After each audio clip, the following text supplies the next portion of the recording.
Hello travelers!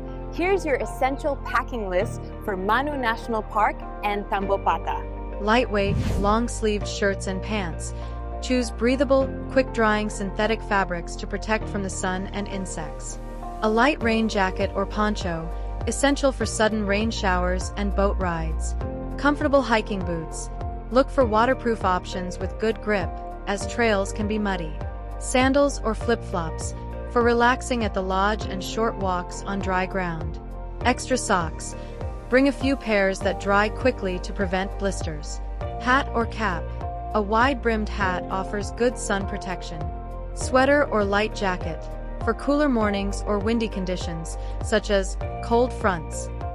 Headlamp or flashlight, with extra batteries for nighttime excursions. Binoculars, essential for wildlife observation, optional. Camera, with extra batteries and memory cards. Insect repellent, with high DEET concentration to protect against mosquitoes. Sunscreen, high SPF sunscreen is needed for protection against the strong tropical sun. Personal first aid kit, include any personal medications you may need. Reusable water bottle, to reduce plastic waste and stay hydrated. Biodegradable toiletries, to minimize environmental impact. Sunglasses, with UV protection for your eyes.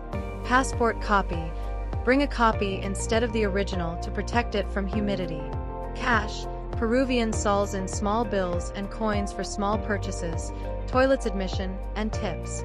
Swimwear, in case there is an opportunity to swim in the river. Snacks, energy bars or nuts can be useful.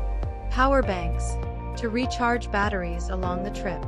Please notice, rubber boots are available at the lodges, but please note that only sizes smaller to 44 in European standards are offered. Brightly colored clothing is discouraged, as it may deter wildlife. It is advisable to avoid colors such as pink, orange, and red. Towels and toilet paper are supplied at the lodges. However, it is recommended that you bring personal hygiene products. Currently, vaccinations are not required for visiting the Tambopata and Manu National Park. The lodges rely solely on a solar panel system, which means that electricity is limited. Therefore, consider bringing your electronic devices fully charged. Hot showers are dependent on the solar system and may be limited based on weather conditions.